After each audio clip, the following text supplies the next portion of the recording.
এই মুহূৰ্তত আহি পৰিছে আজিৰ দিনটো কেইবাটাও গুৰুত্বপূৰ্ণ খবৰ। প্ৰত্যেক দিনৰ গুৰুত্বপূৰ্ণ খবৰ চাবলৈ আমাৰ চেনেলটো ছাবস্ক্ৰাইব আৰু লাইক কমেণ্ট কৰি দিব। আজিৰ দিনটোৰ প্ৰথমটো খবৰ হৈছে নিযুত বাবু আঁচনিত ডিগ্ৰী পঢ়ি থকা শিক্ষাৰ্থীয়ে মাহত লাভ কৰিব 1000 টকা। স্নাতকোত্তৰ ছাত্ৰ ছাত্ৰীয়ে লাভ কৰিব 2000 টকাকৈ। যিসকল হিতাধিকাৰী হ'ব তেওঁলোকৰ বাৰ্ষিক আয় 4 লাখ টকাৰ তলত হ'ব লাগিব, এই মন্তব্য ডক্টৰ হিমন্ত বিশ্ব শৰ্মাৰ। পৰৱৰ্তী গুৰুত্বপূৰ্ণ খবৰটো হৈছে আজি গুৱাহাটীৰ জ্যোতি বিষ্ণু আন্তৰ্জাতিক কলা মন্দিৰত আয়োজিত অনুষ্ঠানত ৰাজ্যৰ মেধাৱী যুৱক যুৱতী আৰু গৱেষকসকলৰ শৈক্ষিক তথা আৰ্থিক উত্তৰণৰ লক্ষ্যৰে কেইবাখনো গুৰুত্বপূৰ্ণ আঁচনিৰ আনুষ্ঠানিক শুভাৰম্ভণি কৰে মুখ্যমন্ত্ৰী ডক্টৰ হিমন্ত বিশ্ব শৰ্মাই। মুখ্যমন্ত্ৰীৰ জীৱন প্ৰেৰণা আঁচনিত চৰকাৰী শিক্ষা প্ৰতিষ্ঠানৰ পৰা উত্তীৰ্ণ 48,319 গৰাকী সদ্য স্নাতকক কেৰিয়াৰ গঢ়াত সহায়ক হোৱাকৈ 12 মাহৰ বাবে মাহিলী 2500 টকাকৈ প্ৰদান। ইনষ্টাগ্ৰামত 10 কোটি ফলোৱাৰ লাভ কৰি প্ৰথমজন বিশ্ব নেতা হিচাপে পৰিগণিত হৈছে প্ৰধানমন্ত্ৰী নৰেন্দ্ৰ মোদী। পৰৱৰ্তী গুৰুত্বপূৰ্ণ খবৰটো হৈছে 36 ঘণ্টাৰ বাবে বন্ধ থাকিব APDCL। কাৰিকৰী কাৰণত বন্ধ থাকিব APDCL পৰ্টেল, বন্ধ থাকিব ARMS কনজিউমাৰ পৰ্টেল, বন্ধ থাকিব মাই বিজুলীৰ লগতে সকলো এপ্লিকেশ্যন। 28 ফেব্ৰুৱাৰী নিশা 9 বজাৰ পৰা বন্ধ থাকিব পৰ্টেল। 2 মাৰ্চৰ পুৱাহে পুনৰ সক্ৰিয় হ'ব পৰ্টেল। আজি আমি 3টা গুৰুত্বপূৰ্ণ আঁচনিৰ শুভ আৰম্ভণি কৰিলোঁ।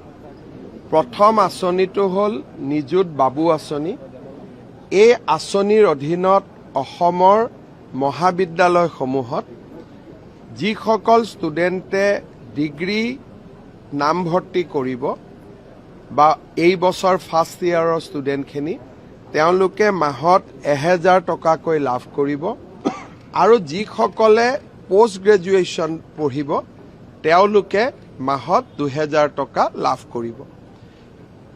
যিসকল হিতাধিকাৰী হ'ব তেওঁলোকৰ বাৰ্ষিক আয় 4 লাখ টকাৰ তলত হ'ব লাগিব। আজি আমাৰ অসমৰ বহুত ছাত্ৰসকলে এই নিযুত বাবু আঁচনি লাভ কৰিছে। নিযুত মইনা আঁচনিৰ সফলতাৰ বাবেই নিযুত বাবু আঁচনিৰো দাবী আহিছিল। আজি সেই আঁচনিৰ শুভ আৰম্ভণি হ'ল। অসমত আমি আজি আৰু এটা ডাঙৰ আঁচনি আৰম্ভ কৰিলোঁ। তাক আমি নাম দিছোঁ মুখ্যমন্ত্ৰীৰ জীৱন প্ৰেৰণা। সাধাৰণতে ডিগ্ৰী পাছ কৰাৰ পিছত লগে লগে ল'ৰা ছোৱালীয়ে চাকৰি নাপায়। কোনোবাই লোকসেৱা আয়োগৰ পৰীক্ষাৰ কাৰণে, কোন বেংকৰ পৰীক্ষাৰ কাৰণে, কোনোবাই আনপ্ৰফেশ্যনেল কোৰ্চ কৰিবৰ কাৰণে মাজত তেওঁলোকে 1-2 বছৰ সংগ্ৰাম কৰিব লাগে। এই সময়ছোৱাত তেওঁলোকে যাতে আৰ্থিক অসুবিধাৰ সন্মুখীন হ'ব নালাগে, সেইবাবে আমি তেওঁলোকক মাহত 2500 টকা কৰি দিম 12 মাহৰ বাবে। আজি এই আঁচনিটোৰো আৰম্ভণি হ'ল। প্ৰায় 50,000 ছাত্ৰ ছাত্ৰী ইয়াৰ পৰা উপকৃত হ'ব।